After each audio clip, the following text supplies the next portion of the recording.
Hello friends, मैं आपकी दोस्त निशा मिश्रा आप सभी का बहुत बहुत स्वागत करती हूँ आपके मार्गदर्शन चैनल में। आज का हमारा टॉपिक है झूठे दहेज केस से कैसे बचें। आइए इस बारे में हम बातें करते हैं।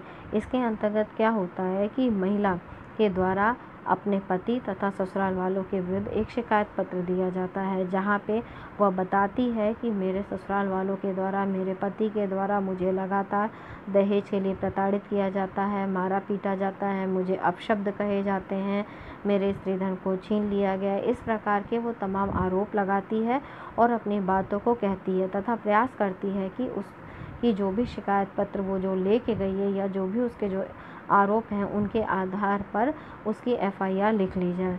परंतु होता क्या है कि जब भी महिला के द्वारा इस प्रकार का शिकायत पत्र दिया जाता है तो तुरंत एफआईआर दर्ज नहीं होती है। वहाँ शिकायत पत्र को लेने के पश्चात जो लड़का है यानी कि जो पति है उसे बुलाया जाता है, उसके घर वालों को भी बुलाया जाता है और कोशिश की जाती है कि जो भी मैटर है उसे वहीं पे प्राथमिक स्तर पे ख़त्म कर दिया जाए। पुलिस थाने के माध्यम से ये कार्य छोटे कस्बे में किया जाता है, परंतु अगर बड़ा शहर है तो वहाँ इस प्रकार की स्थिति होने पे महिला थाने में इस शिकायत पत्र को भेज दिया जाता है। महिला थाना जैसी भी स्थिति हो उस अनुसार अपने यहाँ थाने में ही काउंसलिंग करा करके चीज़ों को शॉर्ट आउट करने की कोशिश करती है और अगर ऐसा संभव नहीं है तो वो वहाँ पे शिकायत पत्र को आगे एडीआर सेंटर पे या मीडिएशन सेंटर पे भेज देती है, जहाँ पे काउंसलर के द्वारा अलग अलग रूप से दोनों पार्टी को बुला करके बातों को समझा जाता है तथा संयुक्त रूप से उन्हें आमने सामने बैठा करके समझाया जाता है। कोशिश की जाती है कि उनके इस विवाद के स्तर को वहीं पे समाप्त कर दिया जाए। अब आइए हम बातें समझते हैं कि जब ये चीज़ें सारी चल रही हैं तो आपको किन बातों का ध्यान रखना चाहिए।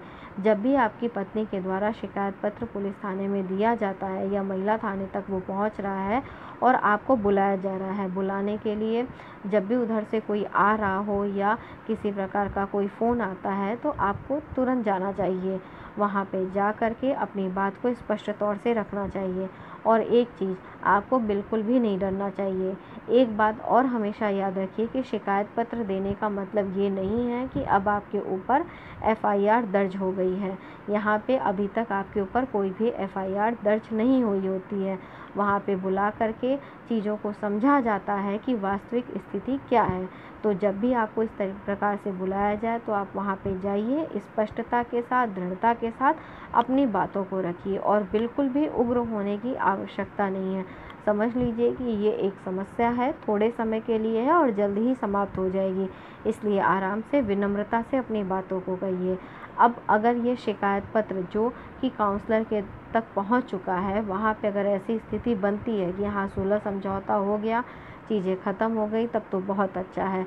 परंतु जब कभी ऐसा नहीं हो पाता है और एफआईआर दर्ज होती है तो वहाँ पे आपको ये ध्यान रखना होगा कि एफआईआर दर्ज होने के तुरंत बाद गिरफ्तारी नहीं होती है। सुप्रीम कोर्ट ने इस प्रकार की गिरफ्तारी पे रोक लगा रखी है। वहाँ पे पति तथा ससुराल वालों यानी कि पति के जो भी घर वाले लोग हैं उनकी गिरफ्तारी पे रोक लगी हुई है। इसके पश्चात होता ये है कि 41A सीआरपीसी का चालान आपके पास आता है।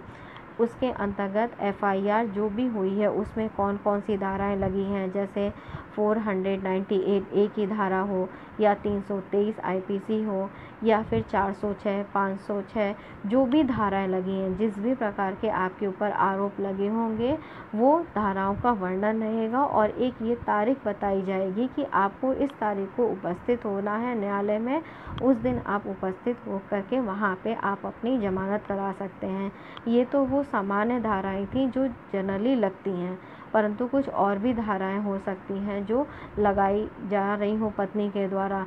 तो आपको ये ध्यान देना होगा कि किस प्रकार की धाराएं लगी हैं। धाराओं के अनुरूप अगर आपको लगता है कि नहीं अब भाई मुझे कुछ समझ में नहीं आ रहा है तो आप अपने वकील से मिलिए, वकील को सारी बातें बताइए और वकील की सलाह के अनुरूप आप अपने आगे कदम को लीजिए। अगर आपको ये लगता है कि नहीं आपको अचानक से गिरफ्तार कर लिया जाएगा या और किसी प्रकार की समस्या, तो आप अग्रिम जमानत का जो प्रावधान सीआरपीसी में दिया गया है उसका भी लाभ उठा सकते हैं और अग्रिम जमानत प्राप्त कर सकते हैं।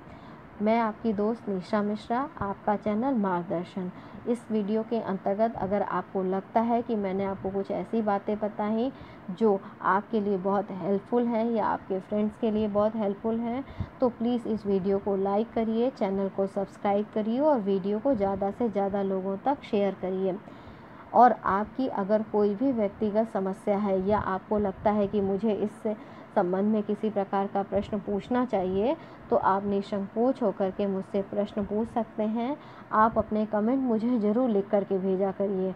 मुझे आपके कमेंट का इंतज़ार रहता है। आपके द्वारा जो भी कमेंट मुझे किया जाता है, उससे मुझे बहुत ही प्रोत्साहन की प्राप्ति होती है। बहुत बहुत धन्यवाद।